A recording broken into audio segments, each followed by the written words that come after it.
my last video was 8 amps and 1 guitar, and I really enjoyed that format. I think I learned a lot by putting these amps side by side, not the least of which is that actually maybe they're all just really good and I should just have 1 amp and that's fine.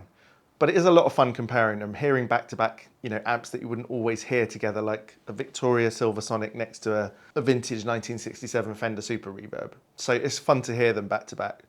Like the last video, I'm going to compare a few different sets of the amps and then put one big long clip at the end, putting back to back in a random order the amps. And I'll put timestamps for everything so you can jump around if you want to. Now, the main thing today is volume. I want to keep to gigging volume. I get a lot of comments about that, and I thought it's about time I think about this. So I've asked around, because I haven't gigged for many, many, many years, and the consensus was there's no consensus. But 90 to 100 decibels, let's put it in that range. I'll try and average in the middle of there somewhere. If it spikes to 100, that's fine. Keep it low 90s most of the time, good for home-ish and good for gigs. And then today I'm using a Strat, and this is a master built by Ron Thorne. It's a mid-50s type Strat. I love the look of it, and but I do also like maple board Strats. And this one's got quite a chunky neck, but it's quite fast. It's just got really good action. And on top of that, I changed the pickups. They're JW Restoration. Check him out on Instagram. He's an incredible master guitar repairer, doing 50s Les Pauls for people like, you know, Jared, James Nichols, and lots of other people. So yeah, he's a great guy. His pickups are amazing. Right, I want to jump in here first thing with the Vintage Deluxe and the Fender Deluxe Reverb. Let's just hear them.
Okay, to me, when I played them back to back and listened to them back to back, it was quite eye-opening really for me. There'd been some discussion in previous comment sections about the Deluxe Reverb being, some people said better than the Vintage Deluxe, some people said I can get that same tone out of my Deluxe Reverb, that, you know, etc. All these things, or the Deluxe Reverb would sound better at a lower volume. In my opinion, it's just not true. Now, whether you love or not the sort of more Dumblefied Vintage Deluxe tone, it's just a lot more of a versatile amp. If I set it clean and with the master volume anywhere I want, it's going to do a Deluxe Reverb thing at any volume. And if I set it with more gain, it's going to just have more push and oomph and a bit more of a Dumble sort of concentration mids thing.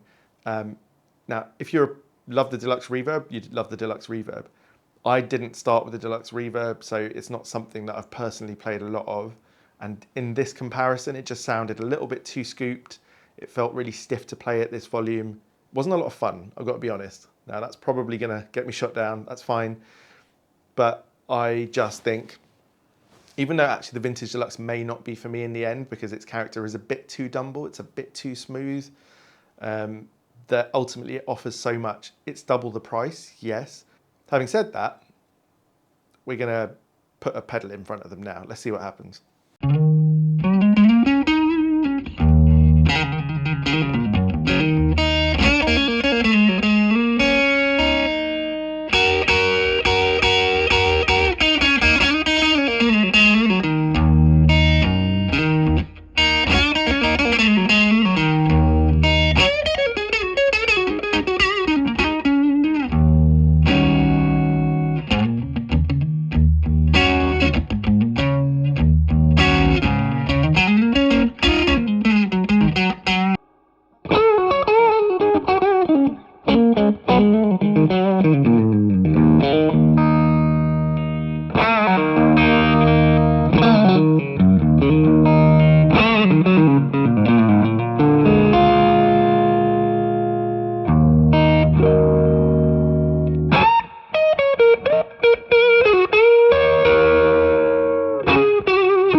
it definitely brought it a bit closer. Like, Deluxe Reverb is going to stay scooped and wiry and all of those things, no matter what you do to it. That is what it's like.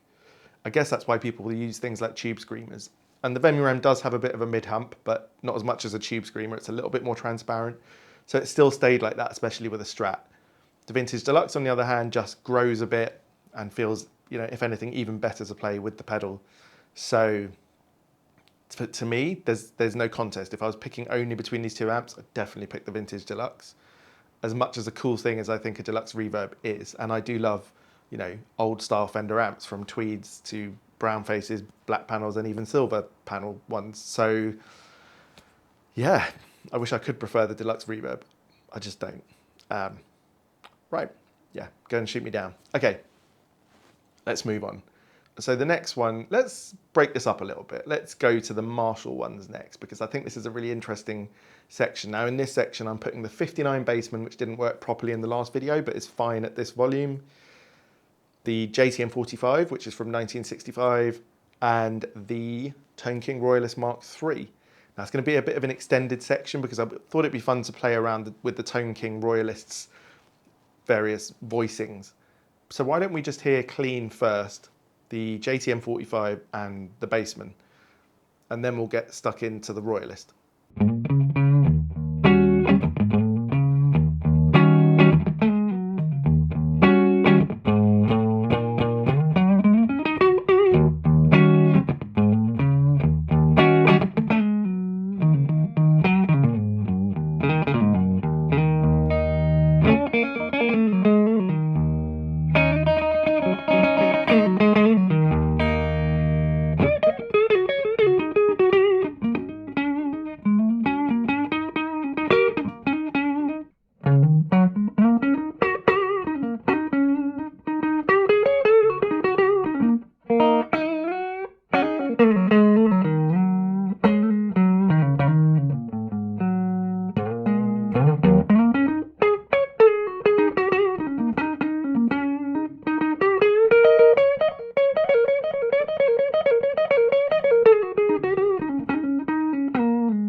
So let's not forget both those amps were made at a time when they were the whole sound system basically.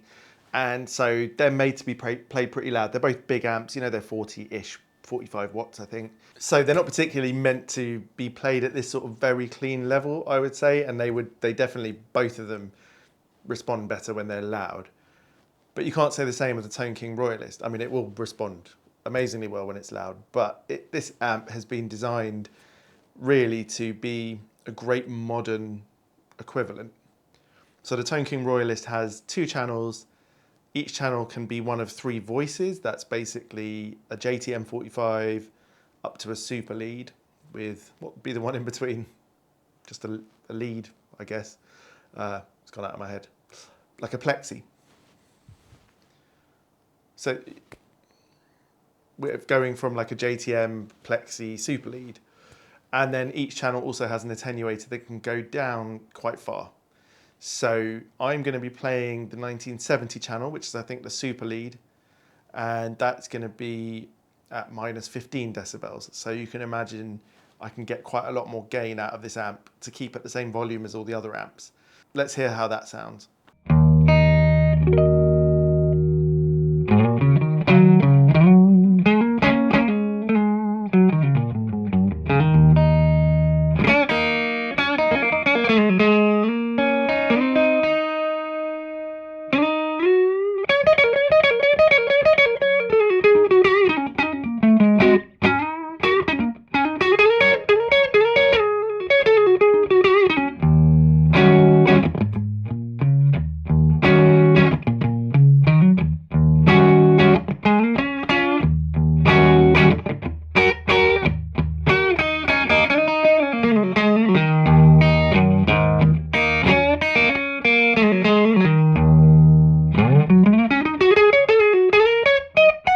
Yeah, this amp just continues to impress me. If it could have had an effects loop, and I did have, even King themselves, I think, commented in a video I made where I mentioned that it didn't have an effects loop. Basically, to keep the vintage character, you can't really fit an effects loop in effectively.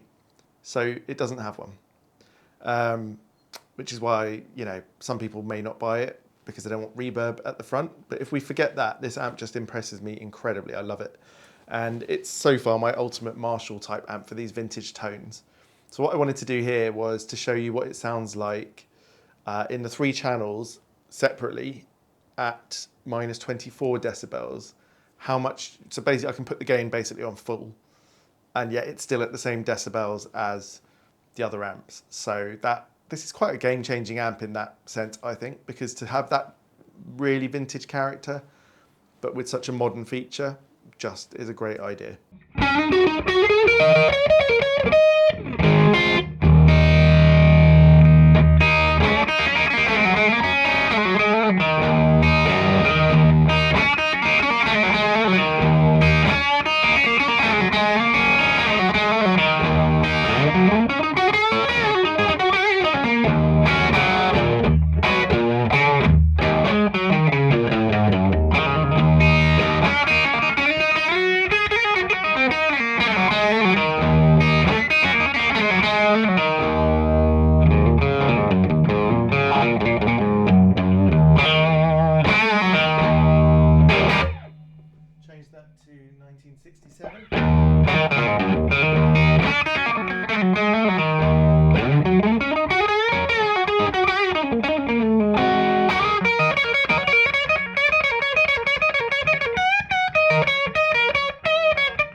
I mean, all 3 of those were so playable. I loved hearing the difference between the 3 voices and how much gain you got in the 70 compared to the 64.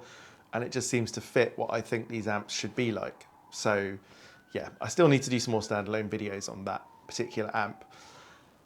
Now we're going to put the Shanks, and I hadn't mentioned before what pedal I'm using because it could be any overdrive pedal really, but I particularly like the Shanks. I like Vemuram pedals generally, and this is a bit like a Noble's ODR1.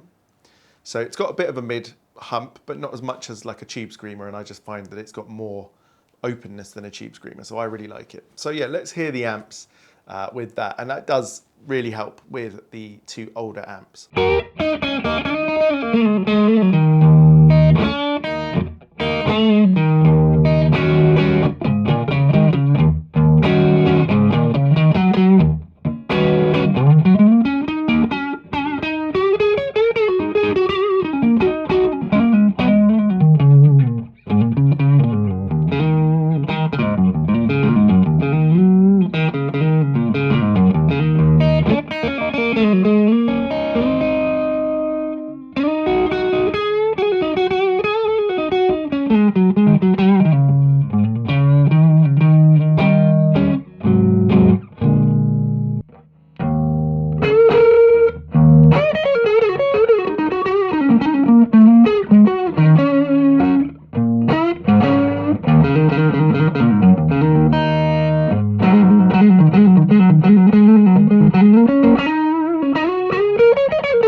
can still use an old JTM45 or an old Bassman as like with a pedal, you know, like a pedal platform, I suppose. The good thing is if you use a reasonably open overdrive pedal, then you're going to get a lot of character of the amp, as it would be if you turned it up.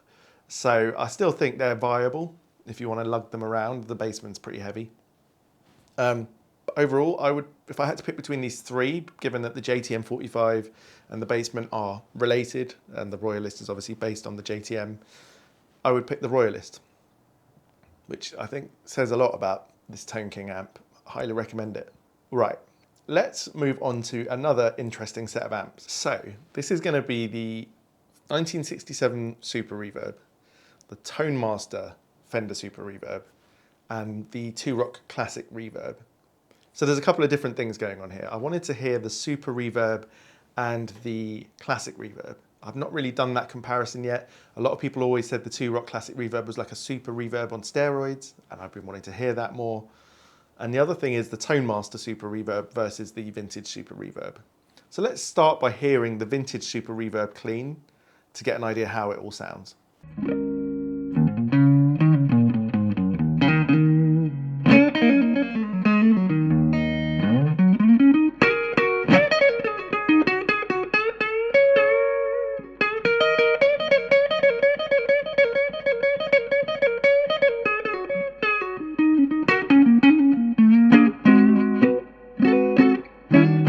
To be honest with you, it was a bit of a spiritual experience. I know that sounds silly, but basically I got this amp a couple of months ago and I played it really loud on day one because I always play amps really loud. And it didn't, something's wrong with it. When you play it super loud, there's some sort of rattle or weird artifact. You heard it in the previous video, I mentioned it. And then I went on holiday, I came back and I got busy and I hadn't actually really turned it on because I just thought it needs a service. And it still does for the higher volume stuff, but at this low volume, it's just, yeah, it's the beginning of those super reverb tones that I've been wanting to get. So I think I could probably hit it on 4, maybe even 5, and we'll find out in another video. But I really loved playing this. It's got great feel under the fingers. The sound is just, it's that 4x10 super reverb character I've been wanting with a Strat, so I loved it. So then I was keen to see if the Tone Master would do something the same. You know, it's a clever amp, the Tone Master. It's the practice amp I use in my living room because of the power scaling and because it's a nice big amp in my living room. It looks quite cool, so I love it for that. And so I use it a lot, but I'd never put them next to each other. And so I've got no gauge as to how the Tone Master's really doing in comparison. Okay, so this is where I've got to put my hands up. I've made a bit of a mistake in the recording of this Tone Master, and actually I only just realised I've edited it all together and I'd already recorded a bit of this. It was confusing me as to why the Tone Master was so quiet at all the same levels with the full power scaling up. I just realised by looking in the background I had the guitar plugged into the second input, not the first input. I recorded 11 amps in succession. It did take like a day and a half, so I apologise for that. Now, I honestly haven't got the will to re-record that, having set up everything like this, so I think we can work around it. Knowing other Fender amps, the second input should be about 6 decibels less, so it's still really quiet. And I did a whole thing while I was recording it where I then put the volume up from where it started and I played around with that. I don't really need to show you that anymore, I guess. What I'm going to do is, this doesn't make any sense until you've heard it. Just hear what it sounded like to me.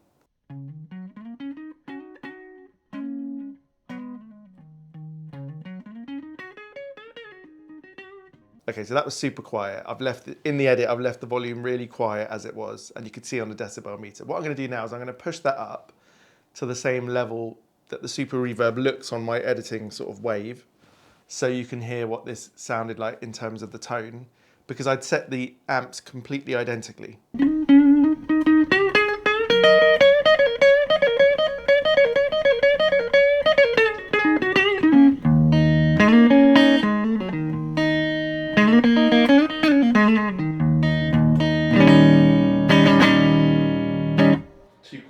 So you can turn this up to, that was just over 3, now we're at 5.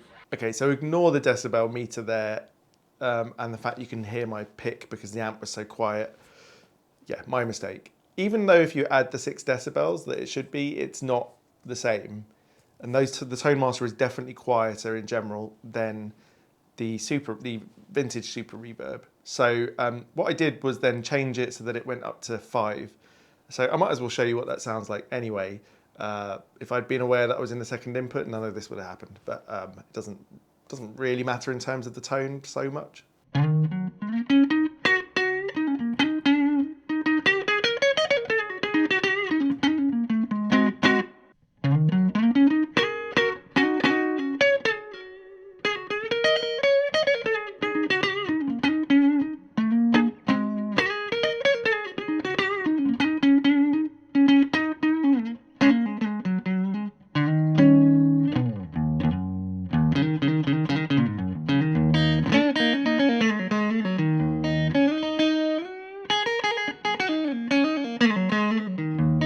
So yeah, that's a bit more like it. I would say whatever comparison I make now is not as relevant as it should be, because this didn't feel and sound anywhere near as good as the vintage Super. But with a Strat, the second input maybe just doesn't have enough oomph, you know. So I was going to say this felt much less soulful. It was a bit lifeless and brittle. But I'm going to keep that back for now, because I'm always so impressed with this Tone Master. When I do a comparison video really soon of the two, I've been wanting to do that. I'll get it right. So look, it's never going to be quite the same as the original one. You can feel that difference. It's not as warm. The bottom end is different. It does react differently with pedals. It's pretty good with an overdrive. It's not so good with a fuzz. So you will hear it with the pedal as well. And then for fun, what I did was turn up the volume on the front of the amp to 7 and turn down the power scaling, so you could hear how it can attenuate basically. But I now want to hear the classic reverb.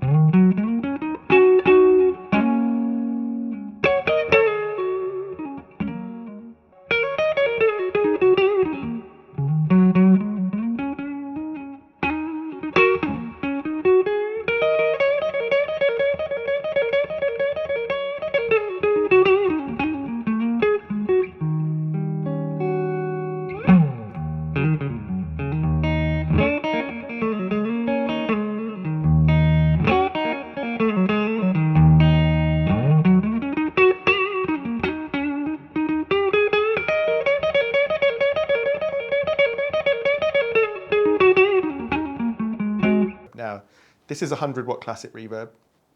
I put it down to 50 watt to give it more of a chance, and it's got a great master volume. And I used to own the 40-watt classic reverb, the 6v6 one, and that actually had a lot more gain in it actually, because it had less headroom. This has so much headroom. So I'd set it up and got the volumes right, and as I'm playing it, I'm thinking, God, the Super Reverb was just better than this at this volume in the room. And I might stand by that. Bearing in mind, the Super Reverb's 4x10 and this is a 2x12.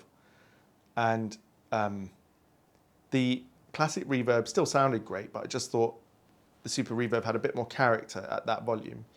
But then when I put it in the computer and I listened to the recording, the classic reverb sounded so big and full, even at that low volume in the room. Low volume compared to what I'm used to hearing it at, bear in mind. So I thought that was amazing, and had I been able to hear, I'd have turned the reverb down a little bit because it's a little bit too much. But I think partly because it's a 12-inch speaker, it's being recorded, and not a 10-inch, and partly because the classic reverb is like the Super Reverb on steroids, that it just sounds so full and big. So recorded, it's a really impressive sound. It still sounds great in the room. I was sort of a bit taken by the Super Reverb that day. This is a couple of days ago.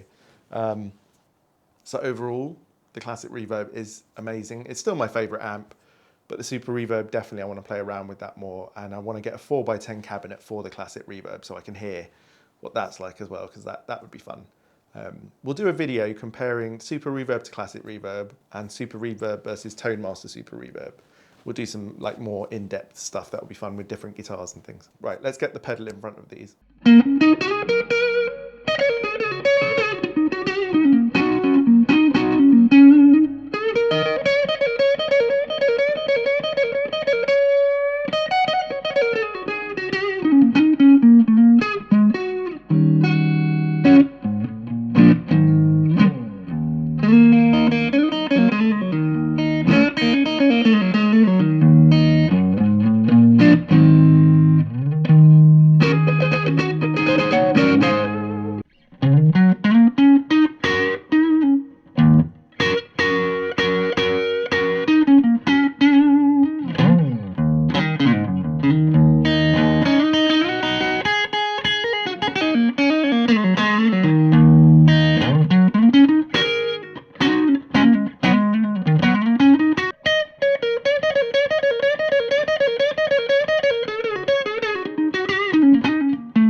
So with the Super Reverb, the pedal was great, just opened it up a bit more, you got a bit more hairiness. I thought that was really usable, and I enjoyed that.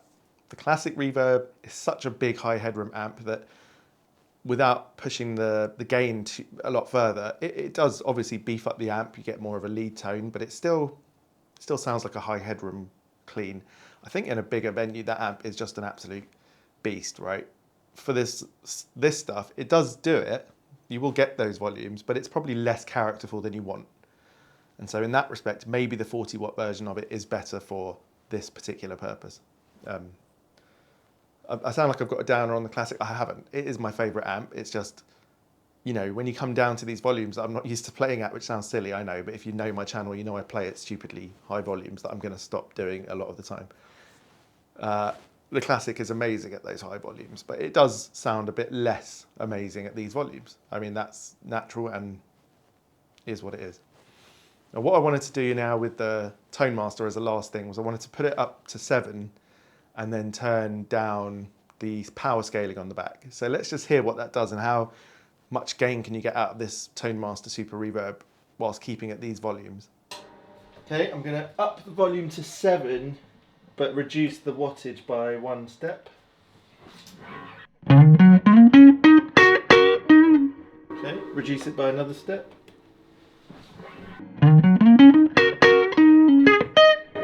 Okay, reduce it by 1 more step.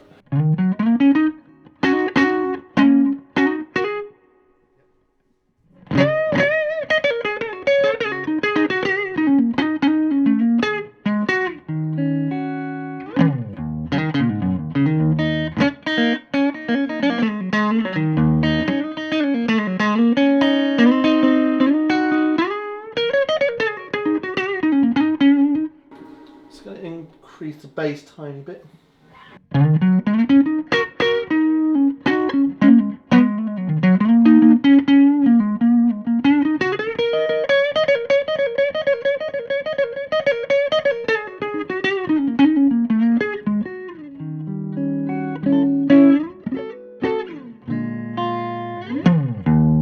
I thought that was quite fun, and to be honest with you, there's so many pros to that Tone Master. The lightweight of it, there's no tubes to replace. Your audience probably won't hear the difference. So if you can get over the fact it doesn't feel 100% like a valve amp, doesn't have quite the feel under the fingers and the warmth in the sound, but for a lot of things, it's really great, and it deals with an overdrive pedal pretty well. Less well with a fuzz pedal, but we'll have to come to that in another video. Okay. Got one more pairing, and then there's an individual amp, which is a little bit of an oddball, unusual one. So let's do the last pairing first, which is the Victoria Silversonic and the Magnatone Twilighter.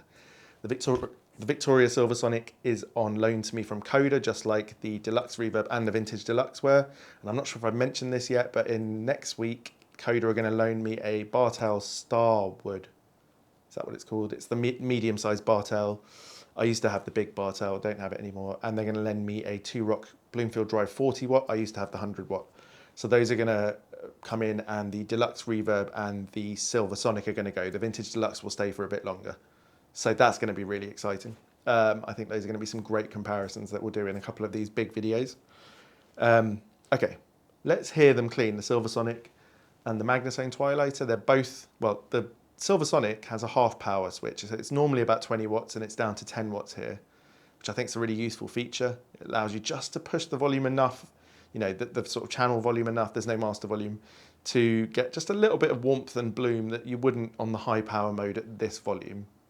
The Magnatone, this is just a loud amp, so putting it back this far, it's pretty clean when it's at 105 or 10 decibels, so it's very clean here. Let's hear what it sounds like.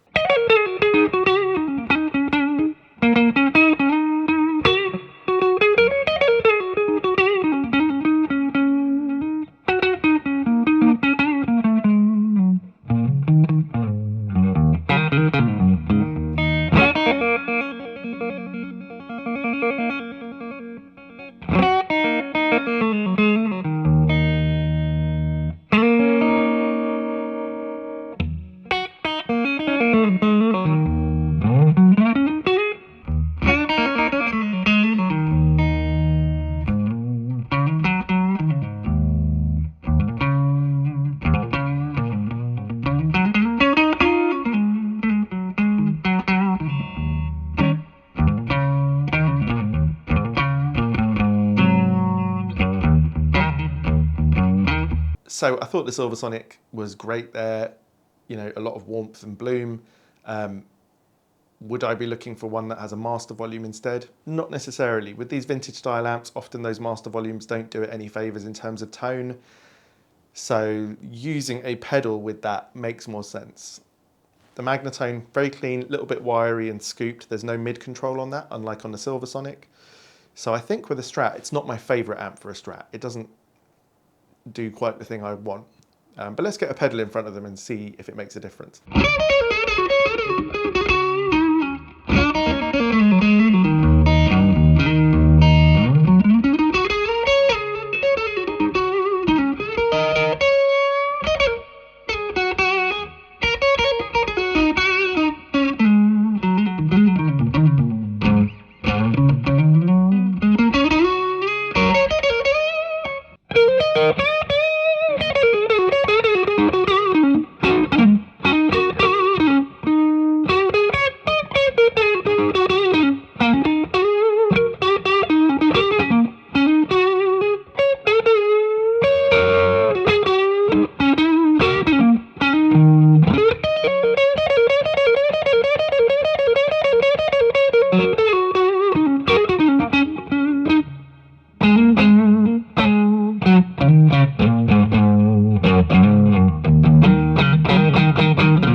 Okay, I'm pretty sure this has been a long video by now, and I know some people like long videos and some people don't. What I'd be interested to know is, would it be cool if I made these long ones once, twice a month, and at the same time made the longer playing clip comparison that goes at the end, still put that in this video, but also maybe make an extended version of that and release that without any talking? Because then that might just be 10, 12 minutes long of just the amps with timestamps. And so you can choose whether you watch the long talking one or not. Yeah, let me know in the comments. Okay, that's been a lot so far to take in, but there's one more amp, but we're not going to hear it in its own clips. I'm just going to put it in the compilation. You can see it there, but I wanted to tell you a bit about it. It's this funky looking hardwood, cool wood, I don't know. It's a bit different, isn't it? So that is made by some English amp company who aren't around anymore. I don't know when it was made, but it was based on a Trainwreck Liverpool. So it is a faithful copy of a Trainwreck Liverpool, supposedly with very good parts to it. I co-own it with my mate Stuart from Sunbear. Neither of us are like big Vox people, but we fancied trying the Trainwreck thing. And what I would say about it is it does take the Vox idea, and I think it makes it all just a little bit more loose sounding. And so I used to have a matchless. I also had a Vox. I found the matchless to be very piercing and very focused, which for what I wanted to play, I just found it too direct. So something like this actually, which has got a bit of a wider palette to it, you know, it's a bit hairier, I think it's quite cool. At this volume, it sounds okay. It's got an inbuilt attenuator that I used, and when I was trying it, I put the attenuator where I need to be for the volume we're doing, and it sounds like what you're going to hear. If I could just move it literally tiny bit round and it got a little bit louder, it just all opened up and sounded even way better than it does like this. But this is still pretty cool. It's a different thing, and I'll make more content with it going forward. But I'll throw that into all the other clips. So look, now it's just going to be, I don't know how long, 8 minutes or something of clips of the amps. We'll put in a random order, so it's not 6L6, 6L6, 6L6, or Marshall, Marshall, Marshall, just everything here and there. I'll timestamp it all so you can jump around if you want to hear bits again. And then I think that'll be the end of the video. So I'm just going to give you my last thoughts here and leave the compilation to the end.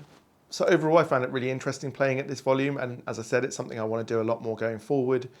I actually found that I can maybe start to tell nuances a bit more at this volume, especially with the pedal. And that hopefully my reflections on the amps will be more relatable to most people going forward. Me sitting here playing at 110 decibels, yeah, it's cool to test the amps out, and I'll still occasionally do that for fun. But hearing it at 95 decibels tells you a lot more about what you can expect. So I think that's what I'm going to be sticking to, and it's just safer for my ears. Started to notice the odd bit of pain where I did then take a few days off, and you can do lasting damage to your ears in a one-off moment. So I want to try and, if I've done that already, I've done it. But if I haven't, I want to try and help myself. Overall, I enjoyed pretty much all of the amps in this situation, so they've all got something to say. I didn't want to come across too salty about the Deluxe Reverb versus Vintage Deluxe thing, because ultimately they are two different amps and they both exist and they both do their own thing. But I think you can avoid comparing them too much, really, because the Vintage Deluxe sounds much different when it's got the gain up. It's much more dumbly and focused, and the Deluxe Reverb sounds like it always has done, and there's nothing wrong with that. It's just quite different. Out of the rest, the Super Reverb being my first time play it quietly, I really enjoyed that and I can't wait to plug it back in. The Victoria Silver Sonic continues to impress me for various things. Yeah, shame it doesn't have a master volume. That would make it like the perfect tweed combo for me. But with a pedal, you can make the volume what you want, and so it works well anyway. The Royalist by Tone King is just a phenomenal amp. And yeah, so I've really enjoyed doing this one. The next one of these will have the Bartel and the Bloomfield drive, as I mentioned earlier, and I'll probably use a Telecaster or a Les Paul or something like that. So hopefully that will come out in a couple of weeks' time. Anyway, I hope you've enjoyed this. Please comment down below what your favourite amp was, or what you thought of one of the or two of the comparisons. Do you like my idea about splitting this into two separate types of videos? And yeah, I hope you enjoyed it. Give it a thumbs up if you have. I'll see you on the next one.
Thank